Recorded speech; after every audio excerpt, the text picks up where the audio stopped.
وَأَعِدُّوا لَهُم مَّا اسْتَطَعْتُم مِّن قُوَّةٍ وَمِن رِّبَاطِ الْخَيْلِ تُرْهِبُونَ بِهِ عَدُوَّ اللَّهِ وَعَدُوَّكُمْ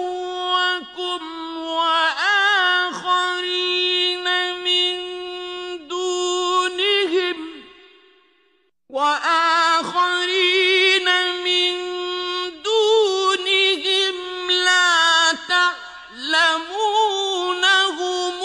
اللَّهُ يَعْلَمُهُمْ. بسم الله الرحمن الرحيم. الحمد لله تعالى والصلاة والسلام على رسول الله صلى الله عليه وعلى آله وصحبه أجمعين. أما بعد، ایک اہم پیغام افواج پاکستان کے نام.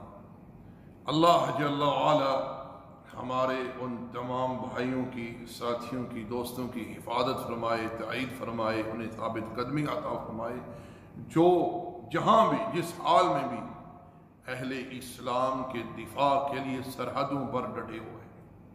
اللہ تعالیٰ سب کی تائید فرمائے. میں اپنے دوستوں کو یہ ایک بشارت سنانا چاہتا ہوں.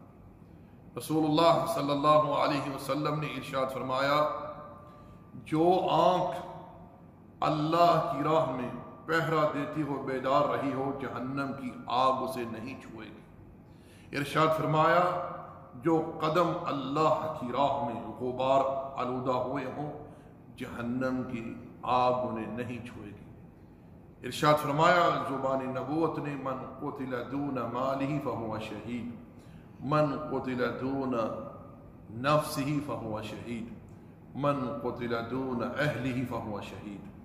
جو اپنے مال کی، اپنی جان کی اور اپنی عزت کی، اہل کی حفاظت کرتے ہوئے قتل کیا گیا، وہ شہید ہے. میرے ساتھیوں، میرے بھائیوں، آپ لوگ رباط پر ہیں. رباط کسے کہتے ہیں؟ اسلامی سرحدوں پر جہاں دشمن کی حملہ آور ہونے کا خطرہ، وہاں ڈٹ کر رہنا. اللہ جل وعلا کے ارشاد ہے، یا ایھا الذین آمنوا اصبروا وصابروا ورابطوا واتقوا اللہ لعلکم تفلحون. مسلمانوں، صبر کرو اور صبر کے ساتھ ڈٹے رہو تاکہ تم کامیاب ہو جاؤ. اللہ جل وعلا نے ایک اور مقام پر ارشاد فرمایا، وَأَعِدُّوا مَا اسْتَطَعْتُم مِّن قُوَّةٍ مِّن رِّبَاطِ الْخَيْلِ تُرْهِبُونَ عَدُوَّ اللَّهِ وَعَدُوَّكُمْ. اپنی قوت کو، طاقت کو، ہر قسم کی طاقت، ہر شکل میں اسے تیار رکھو. کس لیے؟ اللہ کے دشمنوں کے لیے، اور تمہارے جو دشمن ہیں ان کے لیے. میں اس نشست میں اپنے بہادر فوجیوں کے لیے، دوستوں کے لیے، بھائیوں کے لیے، ایک بھائی ہونے کے ناطے کچھ گزارشات لے کر آیا. اللہ سب کی حفاظت فرمائے، سب کی تائید فرمائے، سب کو ثابت قدمی عطا فرمائے. آپ لوگ بڑے اہم اور بڑے عظیم محاذ پر ہیں. اللہ جل وعلا آپ سے راضی ہو جائے. میرے بھائیو، میرے دوستو، سب سے پہلے میں اپنے آپ کو اور آپ ساتھیوں کو اللہ کا تقوی اختیار کرنے کی نصیحت کرتا ہوں، کیونکہ اللہ جل وعلا کا ارشاد ہے، وَمَن يَتَّقِ اللَّهَ يَجْعَل لَّهُ مَخْرَجًا. جو اللہ کا تقوی اختیار کرے، اللہ اس کے لیے راستے کھول دیتا ہے. دوسری چیز ہے میرے بھائیو، اپنے ایمان کو مضبوط رکھیے. اللہ جل وعلا کا ارشاد ہے، وَلَا تَهِنُوا وَلَا تَحْزَنُوا وَأَنْتُمُ الْأَعْلَوْنَ إِن كُنتُم مُؤْمِنِينَ. غم نہ کرو، فکر نہ کرو، ڈرو مت، غالب تم ہی رہو گے. شرط یہ ہے کہ تم صفت ایمان سے متصف رہنا، ایمان پر ڈٹے رہنا. اللہ جل وعلا نے ایک مقام پر اہل ایمان کو خطاب کرتے ہوئے ارشاد فرمایا، یا ایھا الذین آمنوا ان تنصروا اللہ ینصرکم ویثبت اقدامکم. مسلمانوں، تم اللہ کی تائید یعنی اللہ کے دین کی نصرت کرو، اللہ تمہاری مدد کرے گا، تمہیں ثابت قدم رکھے گا. ارشاد فرمایا رب ذوالجلال نے، یا ایھا الذین آمنوا اذا لقیتم فئة فاثبتوا واذکروا اللہ لعلکم تفلحون. مسلمانوں، ایمان والو، جب تمہارا سامنا کسی جماعت سے ہو میدان میں، وہاں ثابت قدم رہو، ڈٹ کر رہنا، پیٹ پھیر کر مت بھاگنا۔ رسول اللہ صلی اللہ علیہ وسلم نے جو گناہ بتلائے جن کی وجہ سے انسان ہلاک ہو جاتا ہے، ان میں سے ایک گناہ یہ بھی کہ میدان جنگ سے پیٹ پھیر کر بھاگ جائے۔ ارشاد فرمایا وَاذْكُرُوا اللَّهَ كَثِيرًا لَعَلَّكُمْ تُفْلِحُونَ، اور اللہ کو کثرت سے یاد کرو تاکہ تم کامیاب ہو جاؤ۔ اور یاد رکھیں اللہ کے ذکر میں سب سے اعلیٰ چیز ہے نمازوں کی حفاظت کرنا۔ اللہ جل وعلا نے موسیٰ علیہ السلام سے ارشاد فرمایا وَأَقِیمِ الصَّلَاةَ لِذِکْرِی، میرے ذکر کے لیے نماز قائم کریں۔ اور ارشاد فرمایا حافظوا علی الصلوات والصلاة الوسطی وقوموا للہ قانتین۔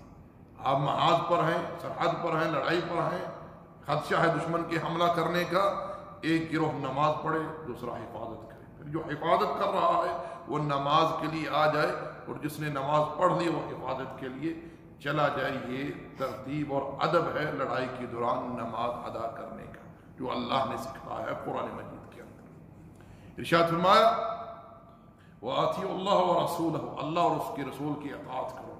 وَلَا تَنَازَعُوا وَتَفْشَلُوا وَتَذْهَبَ رِيحُكُمْ، یاد رکھو آپس میں اختلاف نہ کرنا۔ دل کے اندر جو رنجشیں ہیں، جو کراہیتیں ہیں، بغض ہے، ان کو دور کر دو۔ اختلاف نہیں کرنا اپنے ساتھیوں کے ساتھ، جو آپ کے ساتھی ہیں، دوست ہیں، ان کے ساتھ، اور جو آپ کے اوپر آپ کی امیر ہے، سپہ سالار ہے، جس رنگ کا بھی ہے، اختلاف نہیں کرنا۔ اگر تم نے اختلاف کیا تمہاری ہوا اکھڑ جائے گی۔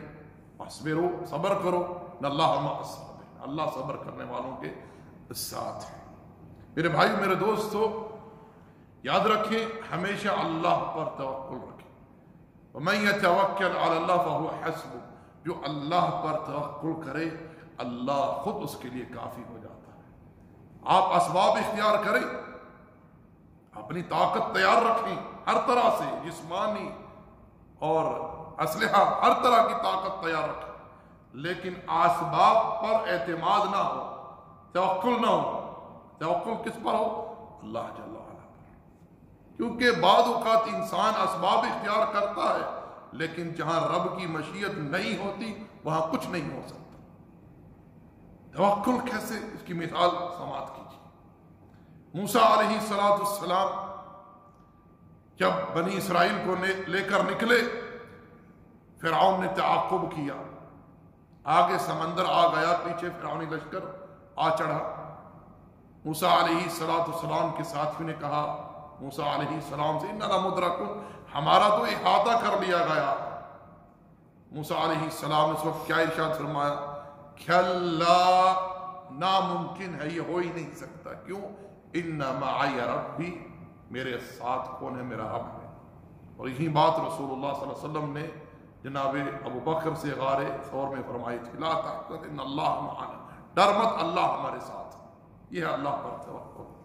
اسباب پر توکل نہ کیجیے، اسباب اختیار کریں لیکن توکل اللہ پر رکھیں۔ اسی طرح میرے بھائی میرے دوستو، کثرت سے دعائیں کریں۔ دعا بہترین چیز ہے۔ رب ذوالجلال کا ارشاد ہے ادعونی استجب لکم، مجھے پکارو میں قبول کروں گا۔ اذ تستغیثون ربکم، تم اپنے رب کو میدان بدر میں پکار رہے تھے، اس وقت رب نے فرشتے نازل کی، اور رب قادر ہے ہر وقت اپنے بندوں کی مدد کرنے پر جل وعلا۔ دعائیں کریں، اور بالخصوص یہ دعا ہر ساتھی کو یاد ہونی چاہیے۔ کیا؟ ربنا افرغ علینا صبرا وثبت اقدامنا وانصرنا علی القوم الکافرین۔ اللہم یا مجری السحاب، یا منزل الکتاب، یا عالم الاحزاب، احزمہم وزلزلہم تحت اقدامنا۔ یہ دعائیں پڑھیں میدان لڑائی جنگ میں جو ہے کثرت کے ساتھ۔ تو میرے بھائی میرے دوستو، یاد رکھیں آپس میں ایک جتھا رہیں، ڈٹ کر رہیں، اور تعاون کریں ایک دوسرے کے ساتھ۔ ایک دوسرے کی لرزش جو ہے اسے درگزر کر دیں، اگنور کر دیں۔